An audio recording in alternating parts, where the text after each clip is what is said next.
Hello everyone, welcome back to my channel. कैसे सभी, hope सब अच्छे होंगे। एक बात बोलना चाहूँगा कि लाइफ में कभी भी खुद के लाइफ को दूसरे के लाइफ के साथ कंपेयर नहीं करना चाहिए। स्पेशली जब आप प्रिपरेशन कर रहे हो, कॉम्पिटिटिव एग्ज़ाम की तैयारी कर रहे हो तो कतई नहीं आपको कंपेयर करना चाहिए, क्योंकि सबकी लाइफ जर्नी अलग अलग होती है, सबकी डेस्टिनेशन अलग अलग होती है, सबके रास्ते अलग अलग होते हैं। दो पर्सन कभी भी सेम नहीं हो सकते हैं सारे एस्पेक्ट्स में। हम क्या करते हैं कि हम देखते हैं यार कि कोई 21 साल की एज में क्लियर कर लिया एग्ज़ाम, मैं 28 का हो गया, 30 का हो गया, 25 का हो गया, मेरा एग्ज़ाम क्लियर नहीं हो रहा है, मैं बहुत बेवकूफ़ इंसान हूँ, मैं बुरा इंसान हूँ। खुद में ही डिमोटिवेशन आने लगता है। तो यार इस चीज़ों को बिल्कुल मत करिए, किसी को कोई फ़र्क नहीं पड़ रहा है, लॉस आपका होने वाला है। आप ये सोचिए कि आप अभी जिस स्टेज पे हैं उससे आगे बेटर कैसे कर सकते हैं, खुद को कैसे इम्प्रूव कर सकते हैं, खुद के वीकनेस पे कैसे वर्क कर सकते हैं, उस पर ध्यान दीजिए रैदर देन कि आप दूसरे के जर्नी को देख रहे हैं।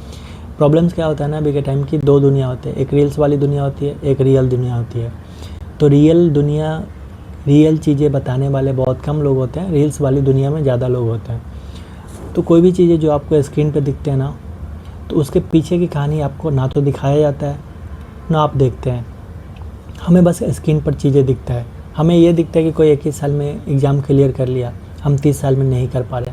हो सकता है कि जिसने 21 साल में क्लियर किया तो वो 5 साल पहले से तैयारी कर रहा हो, ठीक है, ना ही कर रहा हो। सपोज कि उसका IQ बहुत ही तेज़ है, उसने 1 साल में ही कर लिया, तो दिस डजंट मीन कि हम बेवकूफ़ हैं, हमको 4 साल लग रहा है तो हम बेवकूफ़ हैं, ऐसा नहीं है।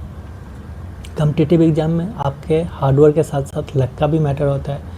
सीट कम होते हैं, सक्सेस चांसेस कम होते हैं, तो दिस डजंट मीन कि जितने लोगों का सिलेक्शन नहीं होता तो वो सब बेवकूफ़ है, ऐसा बिल्कुल भी नहीं है, ठीक है।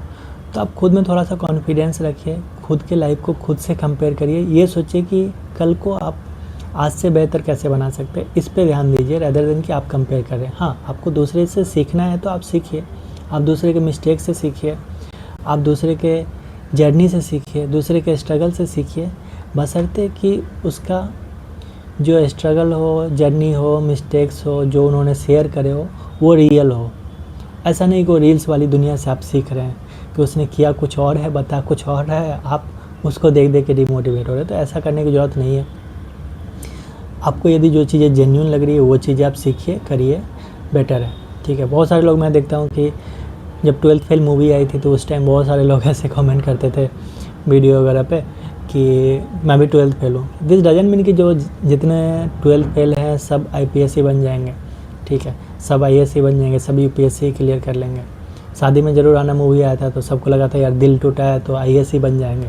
दिस डजंट मीन कि जितने का ब्रेकअप हुआ तो सब IAS ही बन जाएंगे। तो ये सब इलॉजिकल बात है, इलॉजिकल कहानी है, ठीक है। ऐसा कुछ भी नहीं होता है कि आप कंपेयर मत करिए। कोई यदि 12th में फेल है तो ज़रूरी नहीं है कि वो IAS बन ही जाएगा, ठीक है। और कोई मान लो 12th में पास है तो वो IAS नहीं बनेगा, ऐसा कोई लॉजिक नहीं होता है, ठीक है। तो बेफालतू की बातें से आप कोई अलग सा लॉजिक मत बनाइए। बेटर यही है कि आप खुद पे ध्यान दीजिए, खुद की जर्नी लिखिए खुद के हाथों से, ठीक है। आप देखिए कि आप खुद को कैसे बेटर बना सकते हैं। बस इतना ही इस वीडियो में। Bye bye, take care.